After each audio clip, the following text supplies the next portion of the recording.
Hello and welcome to the next episode of the South African Digital Marketing Podcast. My name's Terence Mentor, and I'm a digital marketer who's realized that since this industry is constantly changing, we need to be constantly learning. And I think the best way to learn all of the things is to talk to the people who are doing all of the things. So this podcast is really just a chance to do just that.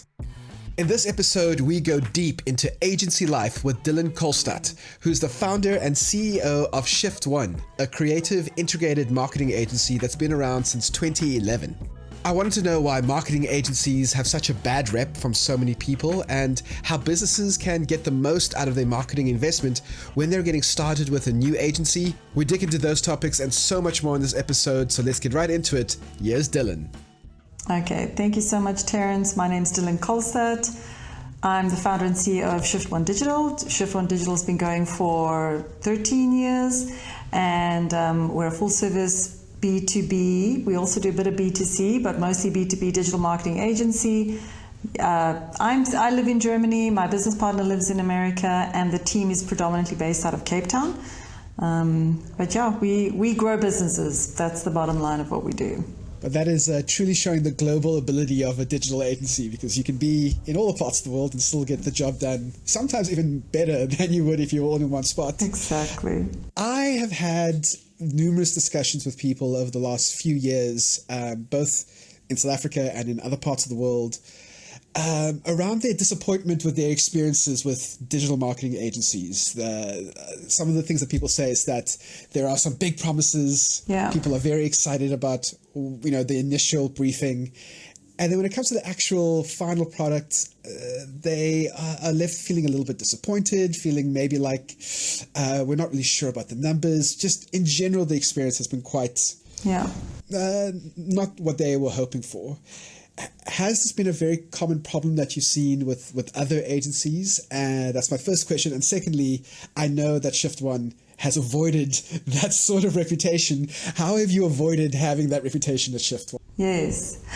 Look, I think it's quite a multi-layered question. The first thing I'd like to say, there are agencies out there that are still learning. They're still like finding their feet. When I started ShiftOne back in the day, I was still practicing. I created a epic little website for one of my doctors. I only charged him 2,000 Rand, and he gets clients from all over the world, and he's like one of the top aesthetic doctors in Cape Town, all thanks to this little 2,000 Rand website. And I was kind of practicing on these small clients because I didn't really know. I mean, I was a hardcore marketer, a hardcore digital marketer, been doing it for many years, but like practicing being in like the agency space. So in the beginning, I was learning, and the agency was learning and growing. So I do encounter these agencies in the wild because I sometimes pitch to their clients, and I look at the work that they're doing, and I can see the level that they're at. They just they haven't been trained in UX by Nielsen in Chicago. They haven't spent hundreds of hours doing usability testing in front of websites. They didn't work in online gaming for 6 years. They didn't study marketing. They didn't work in Australia and London and Cape Town and Pretoria and Joburg and the whole thing, and get this huge amount of experience to back them, and they're just trying their best. So on the one hand, I'm going to say that there are some agencies out there that are good at selling. They just don't know what we know yet, and they'll get there, and hopefully they're cheaper than us. I do meet some hardcore charlatan agencies, especially when it comes to SEO. Let me tell you, SEO, oh my gosh. If you want to make money and do nothing, create an SEO agency, because there are so many people selling SEO and they do ads. I don't know what they're doing, but it's smoke and mirrors. And they're charging like, $3,000 a month, and companies are paying it. And it's smoke and mirrors. And BS baffles brains. So yeah. And then I do also want to say that's, like we've also had clients that have come on board with us and just not been happy. So when I interrogate what went wrong on those accounts, firstly, because we do two things. We do trust building and brand building, and we do lead generation. So that the two go on B2B marketing. You have to do trust and brand building and lead generation. We've got clients that come to us and they want the whole marketing budget to deliver on sales. And we always say, well, the lead gen you can measure against sales. This has different metrics. But they look at the entire amount, they say, it's not working. And we're like, it is working. You haven't given it time. And then on the other side, we've got clients who we set up all the appointments for them, and they're like, oh, they weren't interested. And I'm like, you have to make them interested. It doesn't stop here. Have you called them again? So when it comes to lead generation, we have to work with a company that's a sales company, that is not like that understands sales, that understands pushing the sale, nurturing the account. We can't do the nurturing for you. You've got to do the nurturing. And we do digital nurturing, and we do email marketing and blah blah blah, but like pick up the phone, call again the next week, and call again the next week. So it's a tricky thing to say it's not working. It's like when I worked in online gaming, one of the things we wanted to go into one of the cities in America, and I was pitching. I said, like, why don't we try a billboard? And someone said to me, we tried that once and it didn't work. So like my question is always, okay, I want to see the artwork. Which time of the year? Where was the billboard situated? What did it look like? Why did it not work? So there's always like an unpack when someone says it didn't work. And I do also want to just share, and I know this is a very long answer to a very short question, but I have encountered this one type of client. And when they say to me, we've tried every marketing agency and they never work, I immediately know this is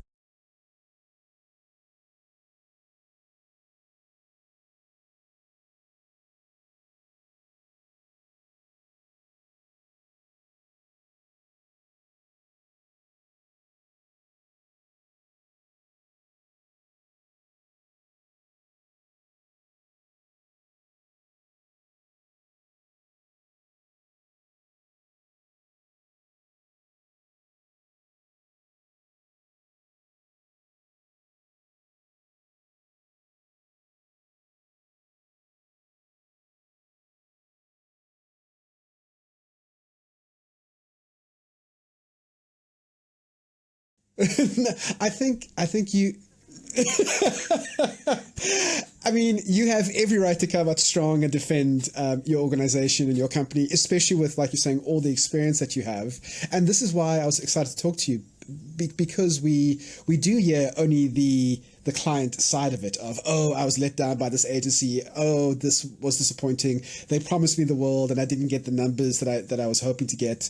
But it is good to hear sometimes that actually it's a relationship, and if you aren't coming into the relationship with the correct intentions, you're kind of setting your whole project up to fail.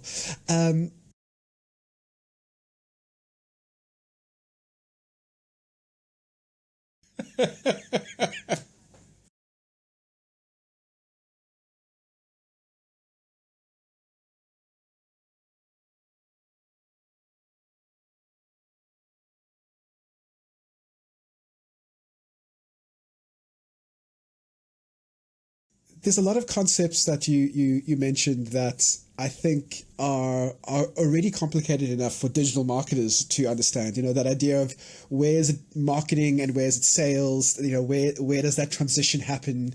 When is it okay to say, actually, we've tried this activity, it just does not work for our business, and when is it right to give it another try with a new angle? Like, when is it okay to put that budget in there? But for a business that might be hiring at an agency, they might not have any experience whatsoever. Like, you really are starting from scratch. How do you get someone like that? Maybe it's a startup with not a huge team behind it. They might just have a CMO or a fractional CMO sometimes, if that. How do you get those organizations and those leaders to see the value of marketing, firstly, and then secondly, to understand the mechanics of what you're trying to do, considering that they might not have a marketing background? Again, I'm asking you big questions, so it's okay if your answers are long.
How do you really do that training? And you mentioned that training, which is great.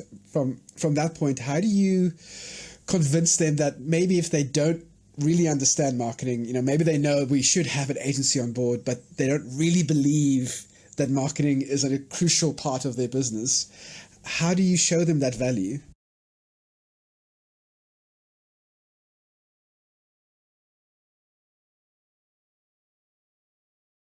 Oh, that's a tough position to be in.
I can imagine though that, that is where probably at the moment one of the biggest issues in marketing is that measurement and attribution. And if a company's come to you and saying, we desperately need to increase our sales by, you know, I hate this idea of like 10x, but 10x times. How do you prove that that digital billboard has done a thing, or that LinkedIn campaign has done how do you truly go, these are the touch points that have got the person to click, yes, I will buy? Is that also part of the conversations at the beginning to say, listen, there are some things that we can show and we can answer for, and there's some things where it's an art.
So there's a lot of practicing what you preach in the current business setup.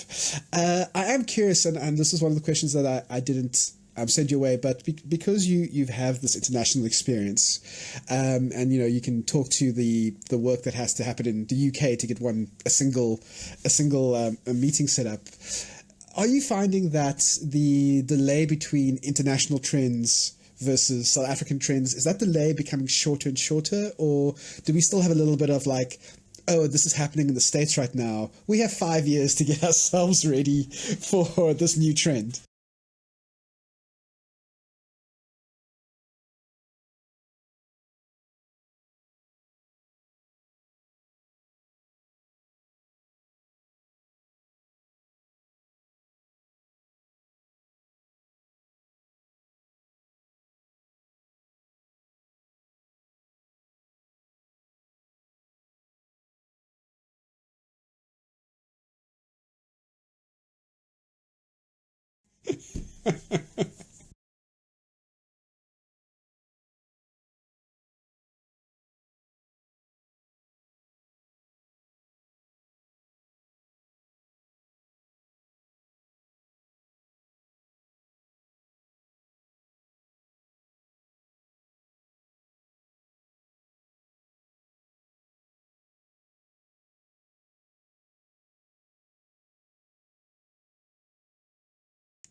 Which is kind of scary, because I used to really enjoy that, to be able to go, oh, this new thing is happening, on Twitter. We can, and keeping an eye on that in the States, I always used to be like the guy who was ahead of the curve in my local organizations, and now you really have to be on it, researching, reading up, and like you say, constantly incrementally improving yourself. Could I get into a bit of nitty gritty work with you? Is that okay?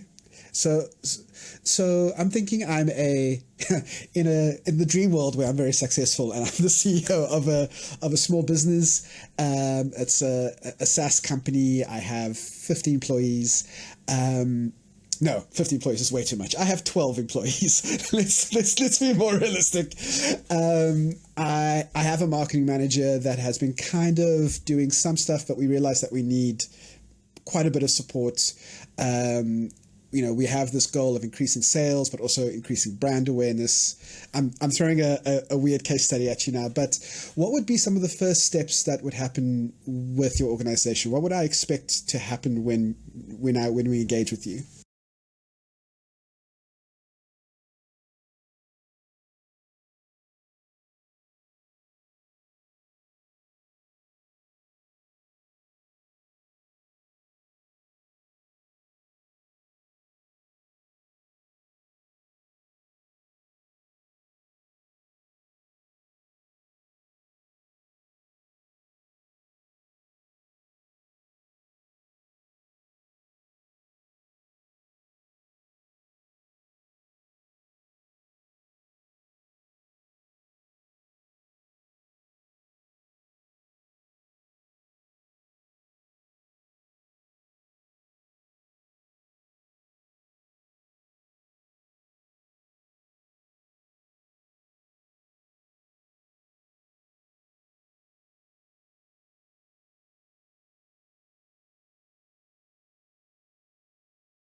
That'll be in the link in the bottom. Look in the show notes.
Wow, like as a marketing person, as a marketing specialist myself, I'm feeling a little bit breathless just hearing all of the activities. I can imagine it must be quite over, and I suppose this is why it takes at least a month to do that initial setup, because for someone who maybe isn't, this might be the first time they saw these things, it must be just like an information overload.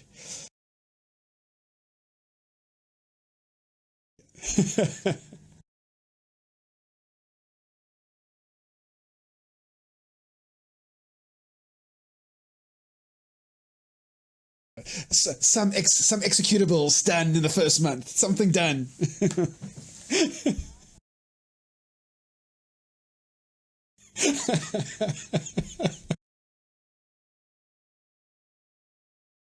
Right. So there's information going both ways. You're learning about the company and their targets, and hopefully the target audience isn't everyone from 15 to 65, which I'm sure. I'm sh- yeah.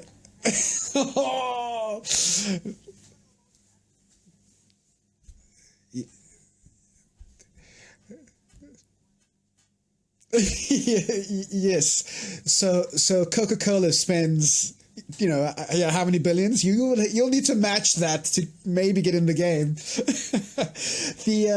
So it sounds like, it does sound like you yourself have some specializations. You mentioned UX and a lot of web design.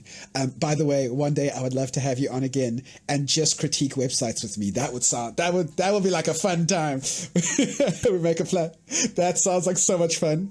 We are such marketing nerds. But until that happens, but then the rest is a little bit of general digital marketing skill sets that you have, and then you would pass it on over to the specialists, the guys who have like a deep knowledge. Would you, and I guess these are two different roles.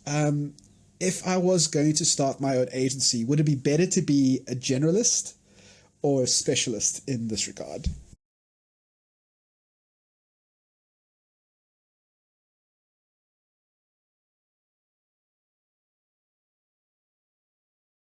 And be that person, be the LinkedIn person.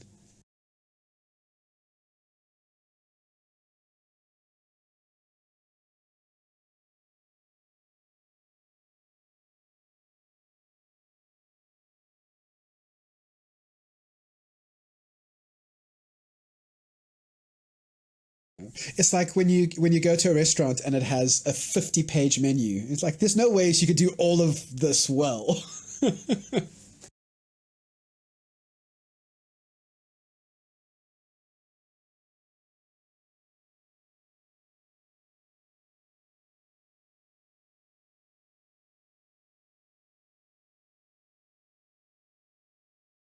And then focusing.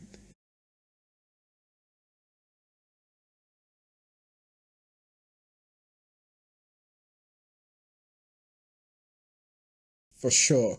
That's the scary thing for me because my brain hates the idea of doing one thing for too long. So I would call myself a bit of a generalist, but it's almost like I know just enough to tell the expert what we need, and then it's off to the expert to actually do the work. Do you find that there's a little bit of anxiety, and I don't want to keep you for too long. I've already kept you for longer than I anticipated, but this is so insightful for me. You can always tell a marketing nerd because when we start talking, it's like, oh wait, it's been 4 hours and we're still talking about LinkedIn paid campaigns. Do you find that there's quite a lot of anxiety when it comes to that first month with your clients, especially if they don't have much of a history with marketing?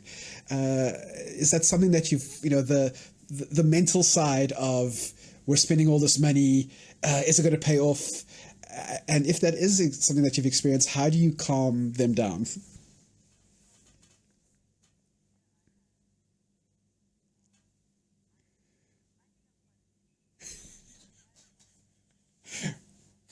Wow.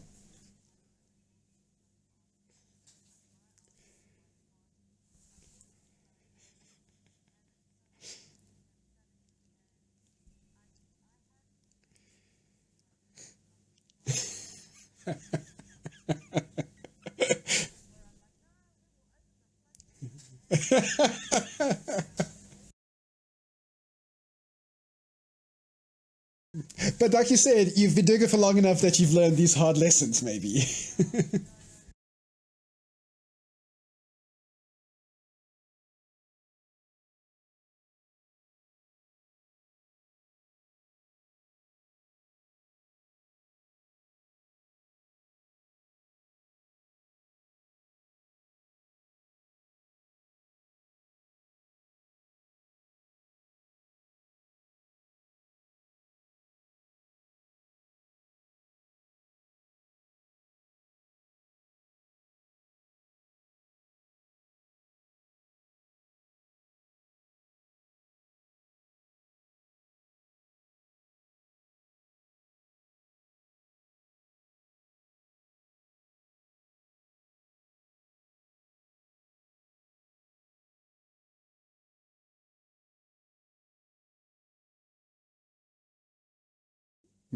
But the budget's growing with the trust, so it's keeping.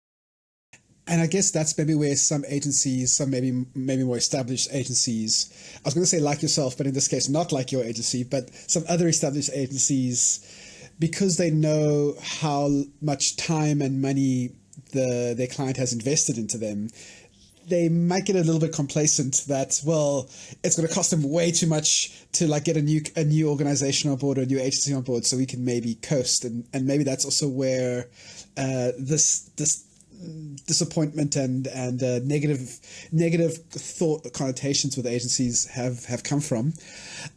You mentioned earlier that this will be my last question, I promise you, unless you say something that makes me think of another question. I shouldn't make that promise, but you mentioned earlier that you would recommend that if someone is looking for an agency, maybe they have one that's recommended to them, the best thing they could do is go to the other clients of the agency and see what their experience is, and maybe get a bit of some feedback or review of the agency. What other tips would you have for someone who's looking for a new agency to really like nail it? And once they find an agency, what things can they do almost before that first month of setup happens? What things can they do to like really maximize on the resources and the money that they're giving on to that agency?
And that's the way forward. So if someone was coming to you with those three answers locked and loaded, they know why, that would streamline.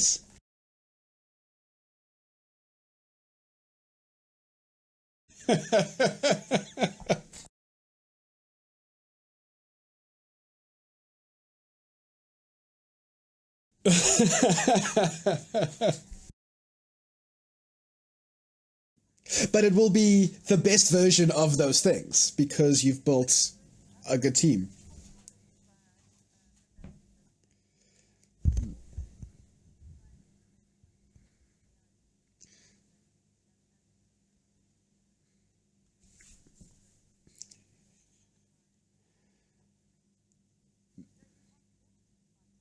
Yeah.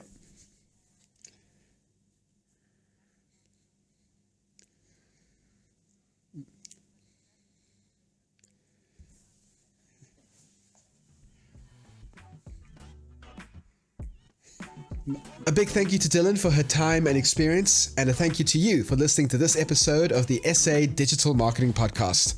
Like Dylan mentioned in the episode, there are a bunch of great resources for digital marketers on the ShiftOne website. The link to that and to Dylan's LinkedIn profile is in this episode's show notes. If you are listening on Spotify, please leave a comment in the app and I'll respond to you there. Otherwise, you can send your thoughts, opinions, and questions to podcast@tmdigital.co.za. That's podcast@T for Tango, M for Mother, digital.co.za. And of course, please don't forget to subscribe wherever you listen. It is super helpful to make sure that you don't miss out on the next episode. Thank you so much. This was the SA Digital Marketing Podcast.